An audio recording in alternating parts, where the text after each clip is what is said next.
नमस्कार, आपके साथ मैं और रोहित कुमार। आप न्यूज फाउंडेशन पर है। खबर बिहार से, जहां पर एमएलसी के चुनाव तो संपन्न हो गए हैं, लेकिन 4 निर्दलीय जो एमएलसी जीत करके आए हैं वो किस तरफ जाएंगे, बात इसी खबर पर।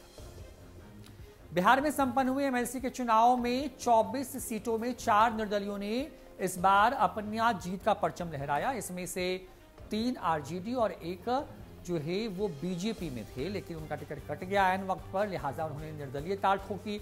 पार्टी ने उनके ऊपर अनुशासनात्मक कार्रवाई भी की, लेकिन इन तमाम खबरों के बीच में इन लोगों ने अपने इलाके से जीत हासिल की। अब ऐसे में सवाल ये है कि आखिर ये किसका समर्थन करेंगे, क्योंकि निर्दलीय हैं, लिहाजा ये अपना विलय किसी दल के अंदर तो नहीं कर सकते, लेकिन क्या किसी खास दल को समर्थन भी कर सकते हैं।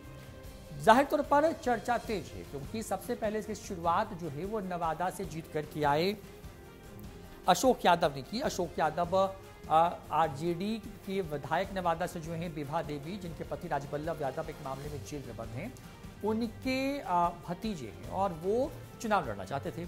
ऐन वक्त पर तेजस्वी यादव की आरजेडी ने उनका पत्ता वहां से काट दिया और उसके बाद वो अकेले मैदान में आए। उनके खिलाफ कार्रवाई हुई तो पूरी नालंदा जो नवादा की जो पूरी आरजेडी थी वो उनके समर्थन में चली आई। उसके बाद वो चुनाव लड़े और बहुत अच्छे मार्जिन से जीत करके आए। जीत के बाद उन्होंने औपचारिकता जो है वो निभाई और तेजस्वी यादव और राबड़ी देवी से मिलने उनके आवास पहुंचे, आशीर्वाद दिया। उसके बाद हुआ कुछ यूं कि अचानक से वो तेजस्वी यादव के घर से निकले और उसके बाद अचानक से पहुंच गए मुख्यमंत्री नीतीश कुमार के घर।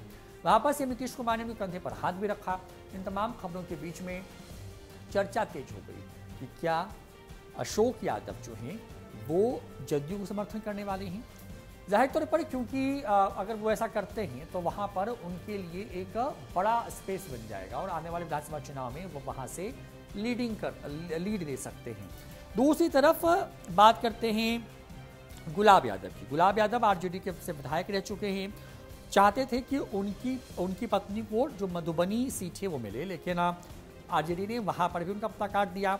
ऐसे में अंबिका गुलाब यादव जो कि मधुबनी से जीत करके आई हैं, उन्होंने निर्दलीय प्रत्याशी के तौर पर ताल ठोकी, क्योंकि गुलाब यादव लालू यादव के वक्त से बड़े करीबी लोग में गिने जाते रहे हैं, लेकिन जिस तरीके से उनको पार्टी ने बेटिकट किया उसके बाद वो मर्माहत हैं और अब वो अपने लिए दूसरा ऑप्शन तलाश रहे हैं। चर्चा ये है कि वो भी नीतीश कुमार के संपर्क में हैं। अगर ऐसा होता है तो नीतीश कुमार को वो समर्थन कर सकते हैं।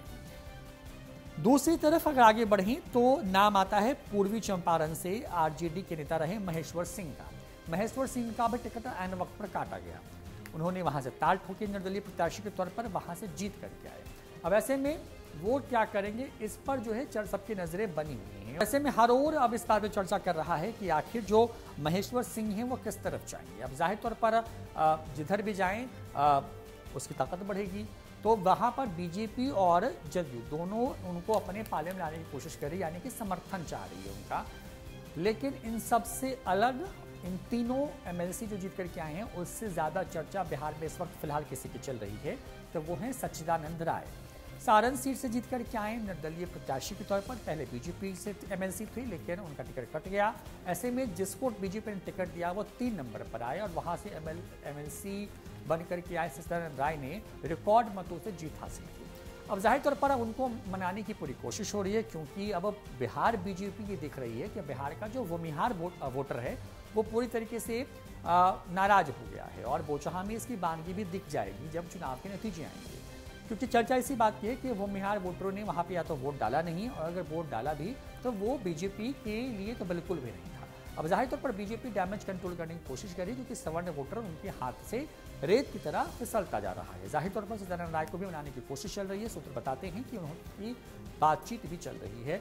ऐसे में बीजेपी चाहती है कि किसी तरीके से उनको अपने पाले में लाया जाए। तो बिहार के 4 एमएलसी निर्दलीय जीत करके आए हैं, लेकिन अब चर्चा इस बात को लेकर के कि ये किसकी ताकत बनेंगे, इस पर सबकी नजरें टिकी हुई हैं। आपको क्या लगता है कि क्या इन लोगों को निर्दलीय ही रहना चाहिए या फिर आरजेडी, बीजेपी, जदयू जैसी पार्टियों को समर्थन करना चाहिए? जो भी आपकी राय हो कमेंट करके कमेंट बॉक्स में जरूर बताएं। फिलहाल इस वीडियो में इतना ही। नमस्कार।